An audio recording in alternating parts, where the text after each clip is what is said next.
Halo semuanya, kami dari kelas Saka KPA. Perkenalkan, kelompok kami terdiri dari Selin, Anthony, Vivian, Berlinda, dan Mario.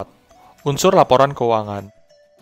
Yang pertama ada aset. Aset adalah sumber daya ekonomik yang ditanggung oleh entitas akibat dari kejadian lampau. Hak. Berikut merupakan bentuk hak yang memiliki potensi menghasilkan manfaat ekonomik.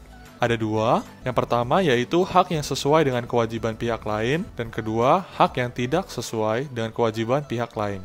Hak yang sesuai dengan kewajiban pihak lain contohnya adalah hak untuk menerima kas, hak untuk menerima barang atau jasa, forward contract untuk membeli sumber daya ekonomik, dan hak untuk menggantikan sumber daya ekonomik ketika peristiwa di masa depan yang tidak pasti terjadi. B. Hak yang tidak sesuai dengan kewajiban pihak lain. Contohnya yang pertama, ada hak objek fisik seperti aset tetap atau persediaan, dan kedua, hak untuk menggunakan kekayaan intelektual. Pada umumnya, hak dapat terbentuk akibat suatu kontrak, undang-undang, atau dengan cara yang sama. Tetapi, terkadang entitas memperoleh hak dengan menggunakan cara lain seperti 1. Mendapatkan pengetahuan yang tidak ada di domain publik, dan 2. Kewajiban pihak lain yang timbul akibat pihak lain tidak berkemampuan praktis untuk bertindak menggunakan cara yang tidak konsisten. Hak entitas yang memiliki potensi menghasilkan manfaat ekonomik bagi entitas di luar manfaat ekonomik yang tersedia untuk pihak lainnya dan dikendalikan oleh entitas dapat menjadi aset entitas. Contoh hak yang bukan merupakan aset entitas adalah hak yang dapat dimiliki semua orang tanpa biaya yang signifikan.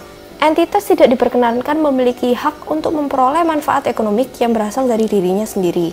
Oleh karena itu, entitas yang membeli kembali instrumen utang atau ekuitas yang diterbitkan bukan merupakan sumber daya ekonomik dari entitas tersebut, contohnya saham treasury. Selain itu, jika entitas pelapor terdiri dari satu entitas legal di mana salah satu yang menerbitkan, maka instrumen utang atau ekuitas juga bukan merupakan sumber daya ekonomik entitas pelapor. Setiap hak entitas merupakan aset yang terpisah, di mana hak kepemilikan legal atas suatu objek fisik diperlakukan sebagai suatu unit akun legal. Contohnya, kepemilikan legal objek fisik dapat menimbulkan beberapa hak, termasuk hak untuk menggunakan objek, hak untuk menjual hak atas objek, hak untuk menjaminkan hak atas objek, dan hak-hak lainnya. Jika ada pihak yang memperdebatkan keberadaan suatu hak, maka hingga ketidakpastian eksistensi tersebut diselesaikan, tidak pasti hak entitas atas suatu sumber daya ekonomik itu ada. Potensi menghasilkan manfaat ekonomik. Sumber daya ekonomik merupakan hak kini yang dapat memberikan manfaat ekonomik bagi entitas di luar manfaat yang tersedia di masa depan. Namun, bukan manfaat ekonomik masa depan yang akan didapatkan. Contohnya opsi yang dibeli. Jadi, sumber daya ekonomiknya merupakan hak menggunakan opsi di masa depan. Selain dengan memberikan hak, manfaat ekonomik dapat dihasilkan dengan memperoleh arus kas kontraktual atau sumber daya ekonomik lainnya, menukarkan sumber daya ekonomik dengan syarat yang menguntungkan, atau meningkatkan arus kas masuk atau menghindari arus kas keluar. Pengeluaran dan perolehan aset saling berhubungan, namun tidak selalu bersamaan. Pengeluaran yang dilakukan entitas menandakan entitas mencari manfaat ekonomik di masa depan. Bukan berarti entitas telah memperoleh aset. Namun, adanya pengeluaran tidak termasuk dalam pemenuhan definisi aset, karena aset dapat meliputi hak yang diberikan secara gratis kepada entitas. Pengendalian. Sumber daya ekonomik dan entitas dihubungkan dengan pengendalian.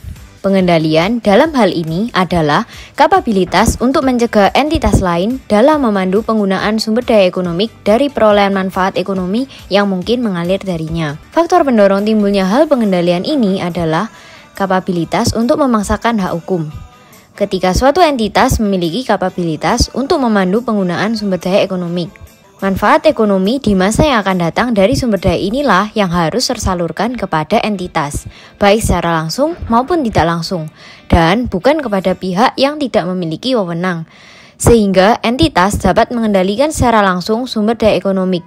Akan tetapi, aspek ini tetap tidak dapat meyakinkan bahwa entitas dapat memastikan sumber daya untuk menghasilkan manfaat ekonomik dalam seluruh keadaan. Eksposur variasi signifikan yang dimiliki oleh aspek ini dapat menyatakan bahwa entitas memegang kendali atas sumber daya. Bagaimana contohnya?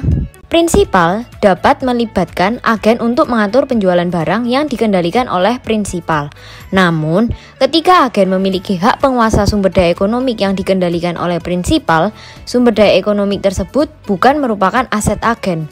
Hal lainnya, ketika agen memiliki kewajiban untuk mengalihkan ke pihak ketiga, sumber daya ekonomik yang dikendalikan prinsipal, kewajiban tersebut juga bukan merupakan liabilitas agen. Karena sumber daya ekonomik yang akan dialihkan adalah sumber daya ekonomik prinsipal dan bukan agen. Liabilitas adalah kewajiban entitas untuk mengalihkan sumber daya ekonomi sebagai akibat dari peristiwa masa lalu. 3 kriteria yang harus dipenuhi adalah memiliki kewajiban, mengalihkan sumber daya ekonomi, kewajiban kini yang timbul sebagai akibat dari peristiwa masa lalu.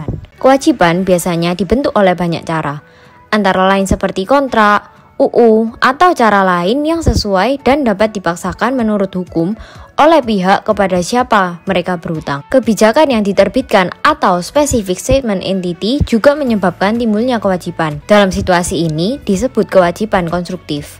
Setiap aktivitas di masa depan ditentukan oleh masing-masing entitas, di mana hal ini akan berkaitan erat dengan tugas atau tanggung jawab setiap entitas dalam mengalihkan sumber daya ekonomik. Ketergantungan terhadap sifat tugas dan tanggung jawab entitas juga saling berkaitan dengan faktor-faktor yang digunakan untuk menentukan apakah entitas memiliki kemampuan untuk menghindari mengalihkan sumber daya ekonomik. Salah satu kriteria dari liabilitas yaitu kewajiban bagi entitas untuk mengalihkan sumber daya ekonomik pada pihak lainnya.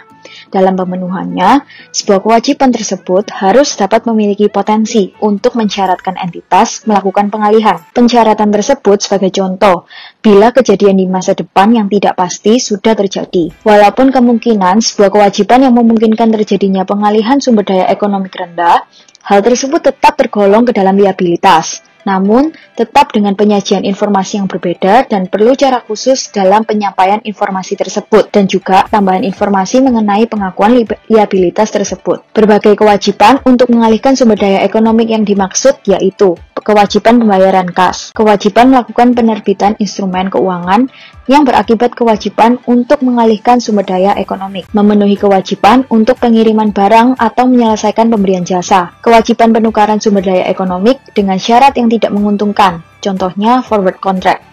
Kewajiban mengalihkan sumber daya ekonomik sebagai kewajiban apabila ada terjadi peristiwa masa depan yang tidak pasti. Akan tetapi, kewajiban ini dapat tidak dilakukan apabila perusahaan memutuskan untuk menyelesaikan kewajiban dengan cara negosiasi untuk mendapatkan pembebasan atas kewajiban. Kedua, mengalihkan kewajiban tersebut pada pihak ketiga, atau juga bisa perusahaan melakukan transaksi baru untuk sebagai ganti kewajiban baru sebagai pengalihan sumber daya ekonomi. Kewajiban kini sebagai akibat dari peristiwa masa lalu. Liabilitas juga dapat diartikan sebagai kewajiban yang dimiliki sekarang karena akibat dari peristiwa masa lalu yang sudah terjadi. Kewajiban kini untuk mengalihkan sumber daya ekonomik baru bisa terjadi apabila memenuhi salah satu dari kriteria ini, yaitu entitas sudah merasakan manfaatnya atau sudah mengambil tindakan, atau kedua, entitas harus mengalihkan sumber daya ekonomik karena apabila tidak dilaksanakan, maka tidak bisa merasakan manfaatnya atau tidak bisa mengambil tindakan.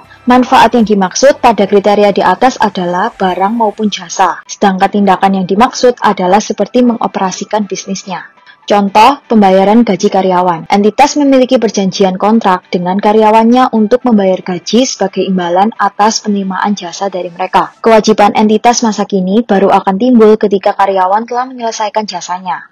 Entitas mungkin harus mengalihkan sumber daya ekonomik yang tidak akan dialihkan jika entitas tidak memperoleh manfaat ekonomik atau mengambil tindakan. Walaupun pengalihan sumber daya ekonomik sudah tidak dapat dilaksanakan sampai beberapa waktu ke depan, namun kewajiban masa kini masih tetap dapat timbul. Contohnya, kasus dari adanya kewajiban kontraktual, di mana harus menyelesaikan pembayaran kas saat ini, walaupun dalam kontrak tidak mensyaratkan untuk membayar hingga suatu tanggal di masa depan. Nah, berikutnya saya akan menjelaskan tentang unit akun. Unit akun merupakan kelompok aset dan liabilitas yang dimana kriteria pengukuran dan pengakuannya telah ditetapkan berdasarkan ketentuan yang telah ditetapkan.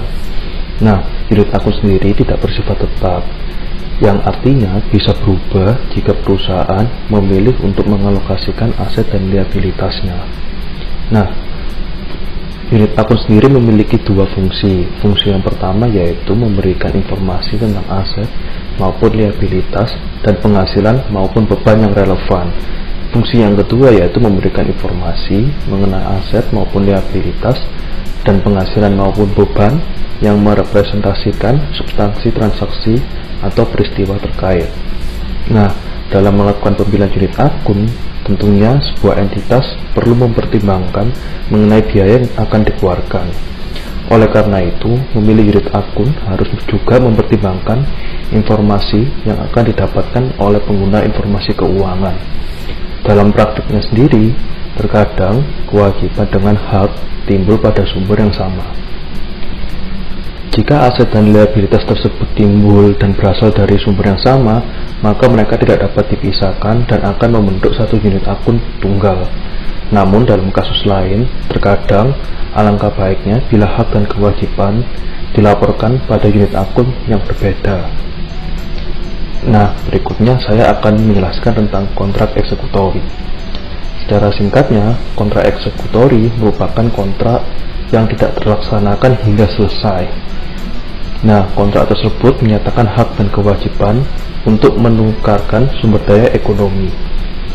Jika entitas melakukan hak dan kewajiban sesuai kontrak yang telah disepakati, maka tidak bisa disebut sebagai kontrak eksekutori. Nah, hak dan kewajiban tersebut adalah kesatuan yang tidak bisa dipisahkan. Dan bisa dikatakan bahwa hak merupakan sebuah aset, sedangkan kewajiban merupakan liabilitas. Nah, berikutnya saya akan menjelaskan tentang substansi hak kontraktual dan kewajiban kontraktual.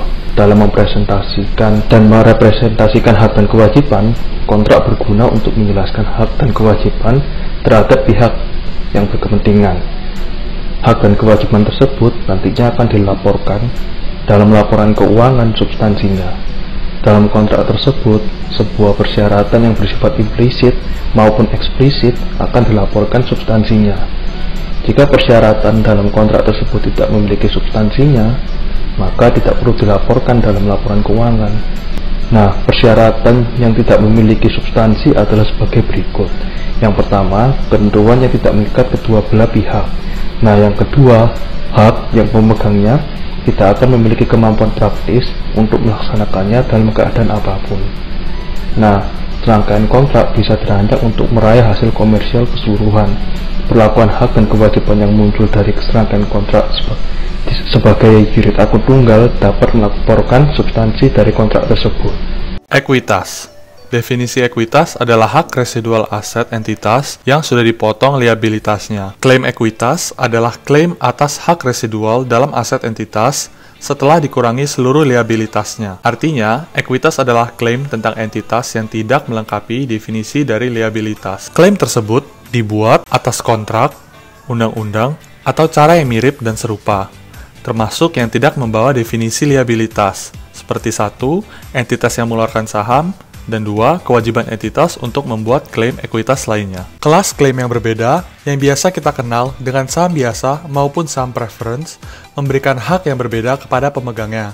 Misalnya, hak untuk menerima beberapa atau seluruh hal dari entitas, seperti yang pertama dividen, saat entitas menentukan untuk bayar dividen ke pemegang yang memiliki hak. Yang kedua, hasil dari pemenuhan klaim ekuitas secara penuh maupun tidak secara penuh saat likuidasi atau waktu yang lain. Dan yang ketiga, klaim ekuitas yang lain. Contohnya, apabila entitas memiliki cadangan yang cukup sesuai persyaratan tertentu, maka dapat mendistribusikannya kepada pemegang klaim ekuitas. Kerangka hukum dan pengaturan bagi setiap entitas perseorangan, persekutuan, trust, atau BUMN lainnya biasanya berbeda. Entitas tersebut seringkali berbeda dari korporasi. Contohnya, bisa saja terjadi pembatasan distribusi untuk pemegang klaim ekuitas terhadap entitas tersebut. Namun, definisi ekuitas tetap sama bagi setiap entitas apapun juga. Berikutnya, mengenai penghasilan dan beban. Definisi dari penghasilan adalah peningkatan nilai aset, penurunan kewajiban, dan peningkatan ekuitas. Sedangkan definisi dari beban adalah penurunan nilai aset,